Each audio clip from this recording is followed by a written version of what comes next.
এ যেন আয়নাবাজি সিনেমার গল্প। গাইবান্ধায় শিশু ধর্ষণ মামলার আসামি নজরুল ইসলাম। তবে আদালতে নজরুল সেজে হাজিরা দিতে গেছেন মোজাফফর রহমান নামে এক ব্যক্তি। বিষয়টি চাউর হলে আসামি পক্ষের আইনজীবীর দাবি, এ সম্পর্কে কিছুই জানেন না তিনি।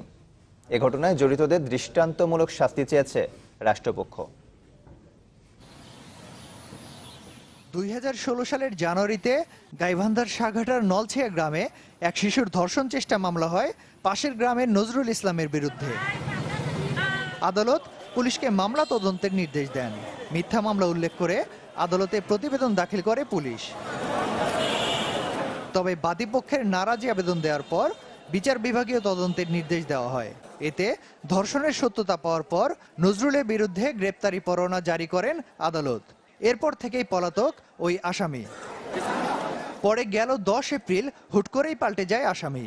অনেকটা আয়নাবাজি সিনেমার মতো মুজাফফর রহমান নামে এক ব্যক্তি নজরুল সেজে আদালতে আত্মসমর্পণ করেন। করা হয় জামিন আবেদনও, তবে সেটি খারিজ করে কারাগারে পাঠানোর নির্দেশ দেন আদালত। এরপর থেকেই কারাগারে আছে মুজাফফর।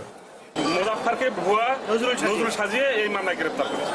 প্রকৃত আসামিকে গ্রেপ্তার চাচ্ছি এবং এই ঘটনার সাথে যারা সংশ্লিষ্টতা আছে তাদের প্রতি আমরা ন্যায় বিচার চাচ্ছি। আসামি পক্ষের আইনজীবীর দাবি, এ ব্যাপারে তাকে কিছুই জানানো হয়নি। প্রকৃত আসামিকে আড়াল করে তার ভাই মজনু মিয়া আমাদের সঙ্গে প্রতারণা করে এই আরেকজনকে নজরুল সাজিয়ে এই কোর্টে আত্মসমর্পণ করে দিয়েছে। এমন পরিস্থিতিতে মামলার মূল আসামি নিয়ে ধোঁয়াশায় গাইবান্ধা জেলা কারাগার কর্তৃপক্ষ। আমার কাছে যে তথ্যগুলো দেওয়া আছে নজরুল বলেই আসছে, আমি সেটাই জানি।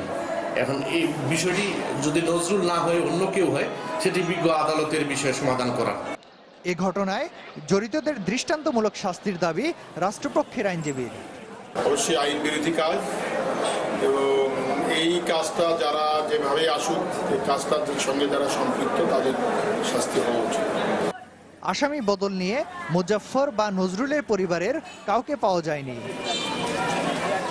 Desk report, channel 24।